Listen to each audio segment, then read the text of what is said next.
Good evening, ladies and gentlemen. This is Harry Muppet. Excuse me about that, but yes, we are going to be casting a Daily Masters here today, and I am going to have a little bit of a drink here because I'm a little bit coffee today. But yes, getting straight back into it, and going to be checking out a PvZ. I believe it's PvZ. Yes, we do have our Protoss player.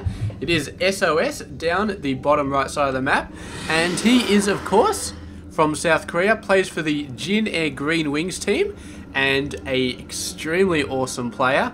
I can't remember exactly, but I think he did win the WCS Global Finals.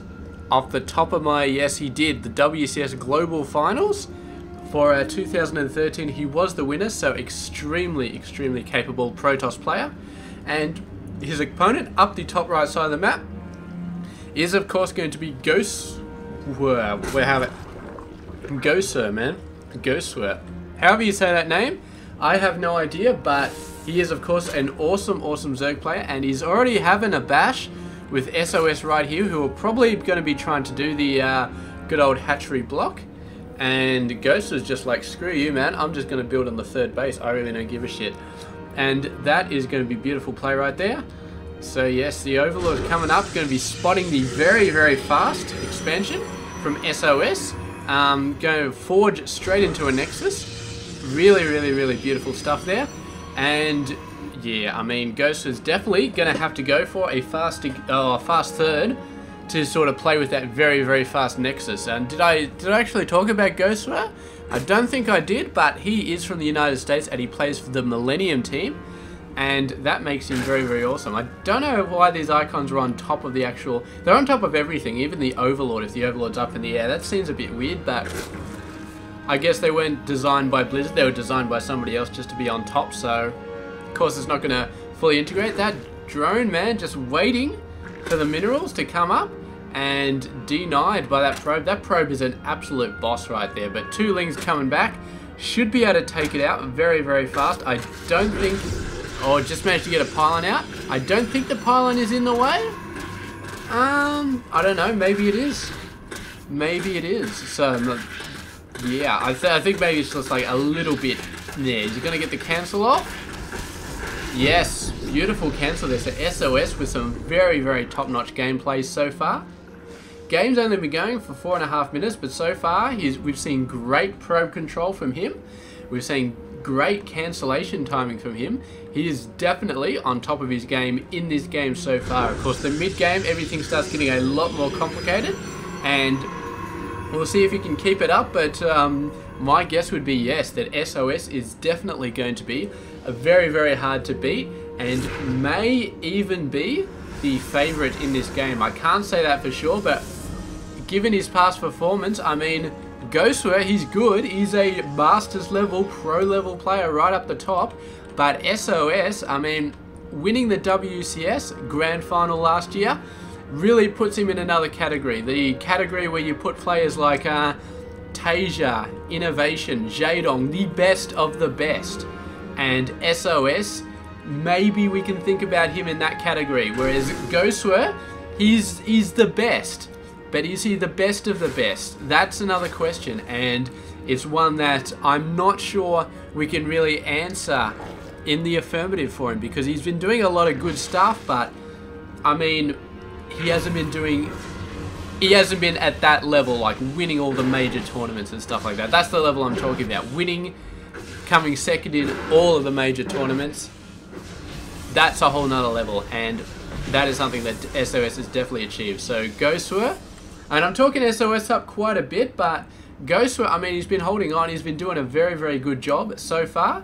He's got his third base up. His economy is pushing out a little bit. He just lost an Overlord, but he's building 3 more, so he's definitely got the potential to win this game. And despite all of the good stuff that SOS was doing before, I mean, GosWser, it's still just early pickings right now. And speaking of early pickings, that probe somehow manages to survive, but there's not going to be a third base for some time as far as SOS is concerned. Although the Ling's pumping back, just pulling back. Probe is going to go out and get a third base. I don't know what possessed. him to go after that. The Oracle may have had something to do with it. Did the Oracle go one-on-one with a Queen? I feel like it probably did, because that's a lot of damage for the Oracle to have taken, and I'm guessing it went one-on-one with the Queen to have gone down there. So we got another Queen coming out here, and a Spore Crawler. But that Oracle, of course, units... Oh, thank you, Game Hard. I can't tell how many things it's bloody... How many units lost there are, but 9 kills. I'm guessing a few of them would have been drones after it killed the Queen, but yeah, the amount of damage that's taken, it definitely tangoed with the Queen at some point. And I don't think it can take down another Queen. I think it's just got not enough life. So it's just going to have to try and do a bit of shots on some drones from the side. And hopefully it makes it. Now, GosWser coming back in here, but he's a little bit late to block the third. He blocked it once, and then he pulled his Lings back before he could block it a second time. And now we've got the Void Ray out on the field. The question is, what is GosWser going for? It looks like it's Roach Hydra, which is not bad. I mean, we have seen Void Rays get to the extreme numbers to the point where they're actually taking out Hydras. And that's not something you see every day, but I've seen it in previous pro games. You might think, what, Void Rays taking out Hydras? That's stupid. I mean, we have seen it. It does definitely work, as long as you've got a lot of low ground units to sort of deal with everything else. But here we go, the Oracle coming around. There's Spore Crawlers everywhere though, so it's not really going to get too much. And we can see that GosWser is going straight for Ling Hydra, and that is going to be a phenomenal play right there. Of course, the Void Rays, you really need a bulk of Void Rays to really take down all these Hydras. And the fact is, building a bulk of Hydras, he's spending all his gas on Hydras, he's not spending any gas on the Roaches.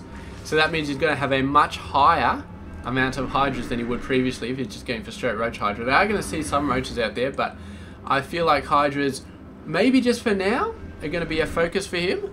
Just to get that anti-air out. And the Oracle just sort of skimming around. Definitely would love to get that, but the Hydraless speed is still on the way. I think that's Glacial. No, that's the Roach upgrade. Where is the Hydraless Den? I just got to go find it. Excuse me. Maybe he already did that. Groove Spines. That's the range upgrade for Hydras. So I don't think he's got the speed upgrade for Hydras yet. Which is a bit unfortunate because these guys really going slow off the creep. So he definitely needs to get that stuff going. And he's not actually researching anything off the Hydraless Den. So I assume he's just forgotten about it.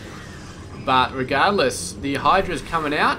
They get a little bit of a vision exploitation on them, which is not too bad. A bunch of Void Rays out here, but the Lings are going to be worrying this heavy Void Ray sort of thing, because the ground units are all going to go down, and then there's nothing left to hit the Hydras. And once there's nothing left to hit the Hydras are just free to go after the Void Rays. And we've got a very decent amount of Hydras here. I think that 10 or 12. Now against about 6 Void Rays, I don't think this is enough Hydras. I think if the Void Rays focus on the Hydras, then the Hydras are going to go down. You got to remember, Void Rays are not that good in the damage department against Hydras, and Hydras are pretty good in the damage department versus the Void Rays, but their health is just amazing. You got 80 health here, you've got 250 on the Void Rays, and that is why Void Rays can stand on their own against 1 to 2 times as many Hydras. You really need a swarm of Hydras to take out a large amount of Void Rays. Like, if you've got one-on-one, the Hydras have no chance at all. That's basically it. I mean, the Hydras, they do go down very fast, and the problem is, the Void Rays, or most of the time, they'll go for the Hydras. They'll go for the anti-air units, whereas the Hydras will go for the ground units. You can see, so the Void Rays really just ripping through the Hydras very fast, and then it's just the Roaches that are left. So got some more reinforcements coming in, a lot of Hydras, but they're going to have to group up if they've got any chance of taking it out. And GosWser going for a massive amount of Hydras, but he cannot afford to lose a large amount of them because, of course, they cost 50 gas each, and that's a very large gas investment.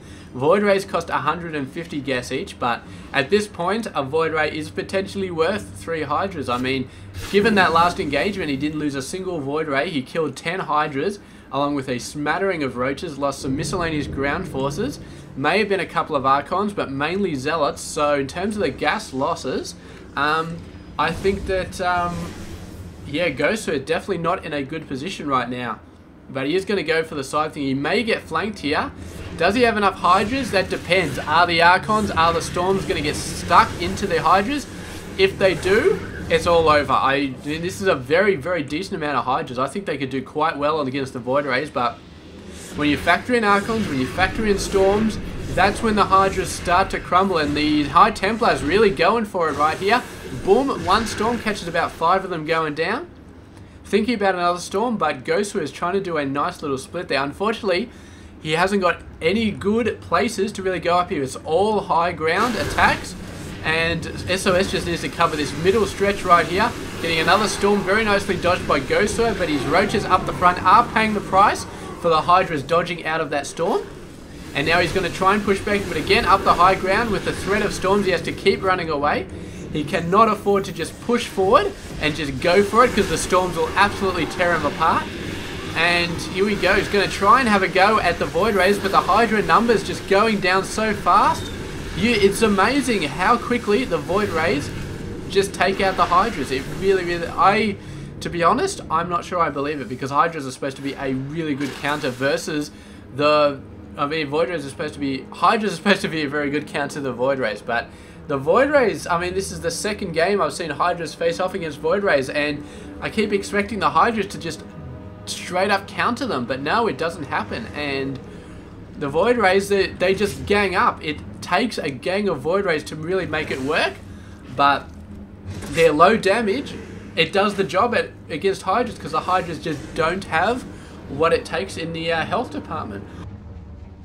Now, maybe if the Hydras had 3 armor, maybe it would be a different story. Maybe they would stand up a lot better, but with 0 armor, 6 or 7 Void Rays just kill a Hydra in like a second to second and a half.